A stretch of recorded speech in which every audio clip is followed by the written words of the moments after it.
I just went on a date with a guy who tried to rob me at the worst moment of my life, and I have no one I can tell this to. 2 years ago, I returned home from my father's funeral. As soon as I opened the door to my apartment, a guy holding a crowbar came out from my kitchen holding my TV. I live in the city, so robberies are common. The guy began shouting at me and he clumsily dropped my TV and began holding the crowbar like it was a baseball bat. I was so stunned at what was happening that I didn't move. The guy screamed at me to empty my pockets. From the stress of the last few days with my father passing away, I simply started crying. Not out of fear at what was happening, but because this was literally the worst time of my life. The worst moment. The worst minute and second. While crying hysterically, I gave the guy my wallet. I just sat on my floor and hugged my knees and told him through my tears to take whatever you want. He hesitated, looked down at me. He dropped my wallet and sat down beside me. Immediately he began to comfort me. He began to apologize. He put my TV back on the table and told me it wasn't damaged. He told me that he lost his job and that his mom needed medicine that he couldn't afford and that they were homeless, and just kept apologizing.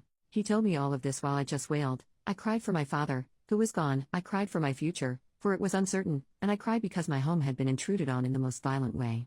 It was super overwhelming. For a good 10 minutes I sat on the floor with a guy who had every intent to rob me, telling me that it would be okay and that he was sorry. He begged me not to call the police, but I just started screaming at him to get out. He ran away so fast that he left the crowbar. I threw it after him as he ran down the street. 2 days later though, I came home from work and he was sitting in front of my door. I was so terrified that I pulled out my phone, but he had this look on his face of, I'm not sure how to describe it, remorse, regret? He told me that he told his mom what he did, and his mom made me some soup. He handed me this tiny bowl wrapped in tin foil. Again, I was stunned and overwhelmed and angry that I slapped the bowl out of his hands and it shattered on the floor. I told him to leave or I was calling the police, so he left. I remember he looked upset.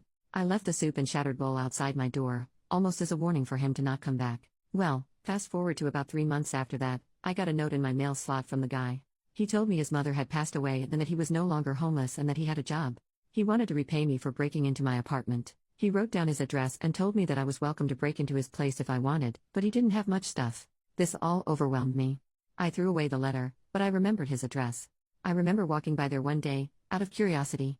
It was a ratty apartment building across the city. He was walking up to his room and he saw me. He waved. I turned away and left. He ran after me, apologized again. Told me that he never meant to do what he did. He showed me the program from his mother's funeral that he kept in his wallet. He wasn't lying, she was real. He was real. He was a real person.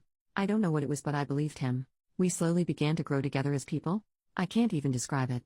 After a year of maintaining communication and learning about who he was, he enrolled in a local community college and began taking courses to earn credits before applying to university. I helped him study for his history class a lot. He's great at math and science though. I never invited him over to my apartment, however. No matter how much I got to know him, I was still afraid of him, and he knew that. He knew that I couldn't trust him. But tonight we went out for coffee because he said he had an exam in his World Civ class. When I got there he said he forgot his book. We just talked for a bit, we laughed, and then he told me he wanted to cook for me. On a whim I decided to invite him to my apartment. After picking up some things from the grocery store, he came over. I was so nervous that I was shaking. He noticed, he squeezed my hand, and then he made dinner. It was amazing. We talked, we laughed, we sat on the floor and watched a movie on the TV he tried to steal. We even made jokes about it. And then he told me that he missed his mom, so I just gave him a hug, and shortly after, he left. I don't know what I feel, but I do know that I can't give up on people anymore. Some people just have the crap end of life. Maybe things have a way of working themselves out. And I miss my dad too. Edit, I am beside myself to log on this morning and see this at the top of this page. I have been a Redditor for a few years, but never thought this would happen. Also, to those of you who are messaging and commenting to confirm the validity of this, I guess it never occurred to me when I wrote this that it sounded so ridiculous. It really does. I don't blame you for saying it's false, but it's real. He's real. I'm real. It all happened and is happening currently. Thank you all who have messaged me and commented.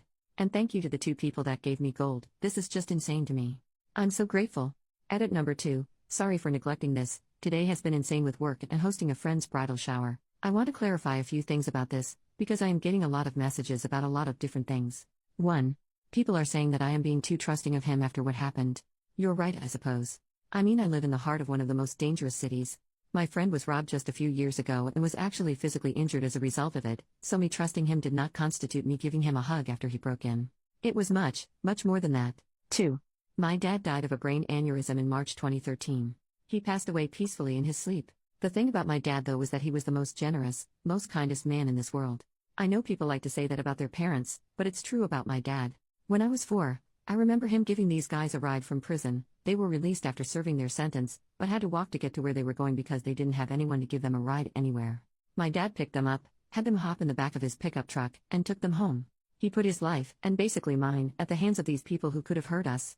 They didn't, thank God. My dad taught me to be selfless and understanding of the world, and of people, and I loved him for that.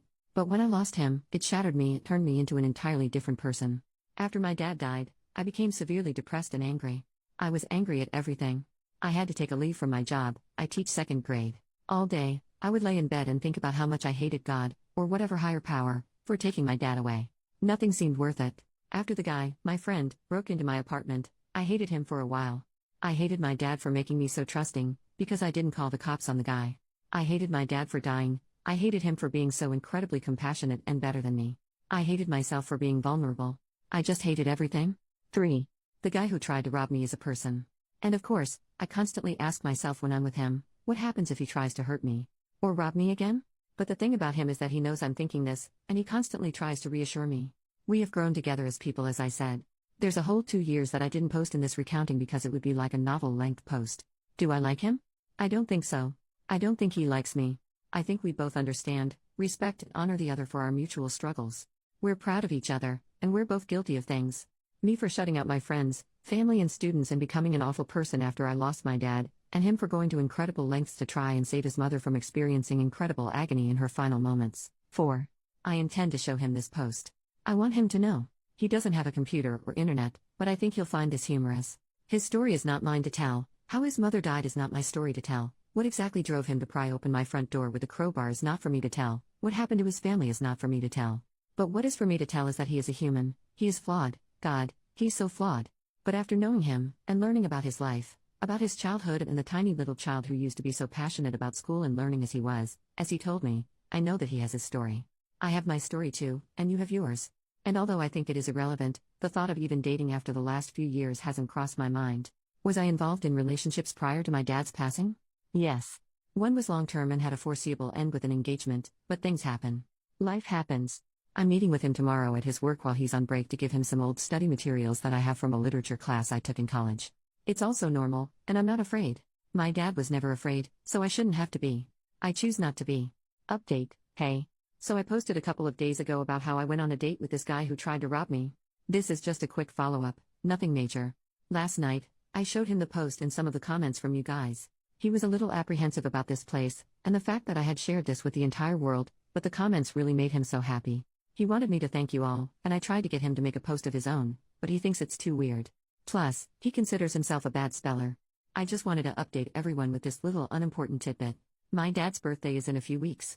I always have to prepare myself for it year-round, really. But this year is different because I know I have people to support me. Especially a really close, new friend, who came. Well, I'd like to say out of nowhere, but he really just came out of my kitchen holding a crowbar. One more thing, when I showed him the post, he looked up at me and went, "Wait. It was a date?" And I got so embarrassed. Then he laughed and told me that he was relieved, because he thought it was a date. We haven't talked about anything else along the lines of dating in the future. I just wanted to extend my gratitude, my thanks, and my love, as well as his, to you all. Thank you, thank you. Update, 6 months later, so. About the guy that tried to rob me and who I dated. I've been trying to write this for the past 3 months, but I always kept getting busy. I truly don't know what to say because so much has happened in the 6 months since I wrote all this down for the first time. I want to say this for me, to get this off my chest. I cared about him. I cared for him.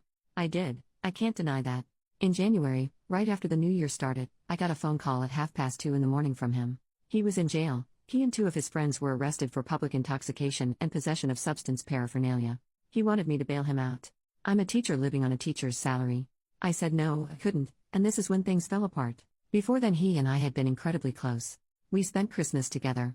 I didn't have enough money for a plane ticket home, so I stayed in the city. He came over, we cooked and watched movies. Before Christmas, we spent Thanksgiving together. I helped him study. I helped him get his finances in order.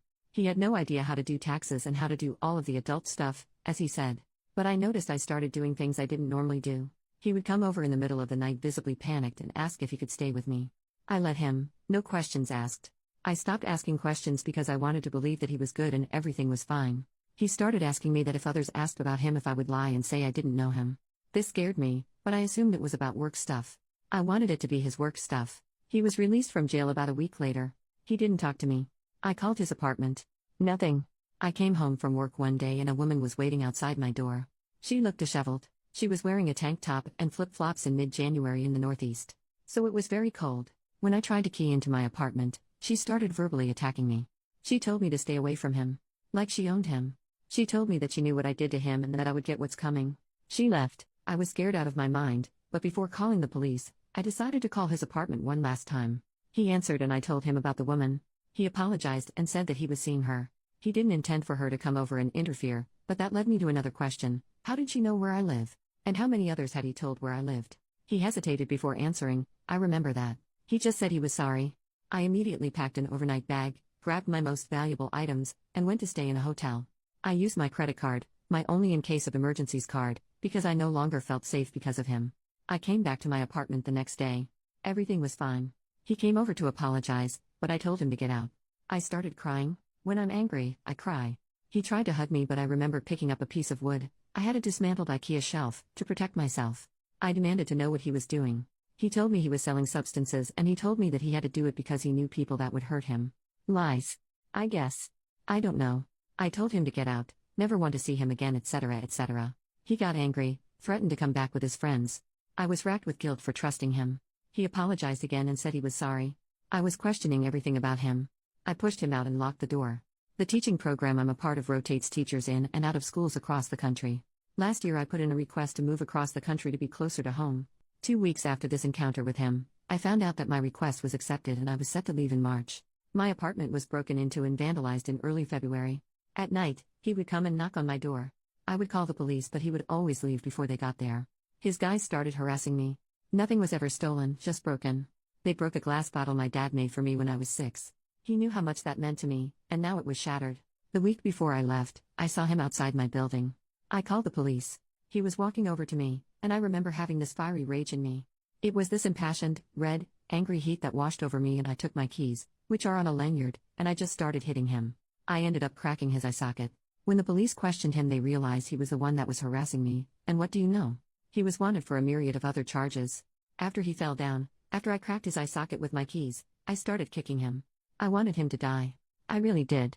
Then I thought about what my dad would think. But then I realized I'm not my dad. I will never be him. I'm different. This is different. People are different. Not all of them are good, but some of them are. I am good. I am a good person. Right now I'm sitting in my new apartment in a brand new city. It's warm. Rent is cheaper. I live in a neighborhood of old people. They're nice. They love that I teach kids. It makes them feel safe, I guess. Some days I leave my front door open and let in a breeze. I'm never afraid. The beach is literally a 7-minute walk, I've timed it, from my back door. I'm happy. So I'm putting this to rest. It's done. It's over. I'm tired. I'm posting this and not checking back anymore. I just wanted to tell someone, because no one in my personal life even knew this was happening. I still can't believe it happened. But it did, and it's done.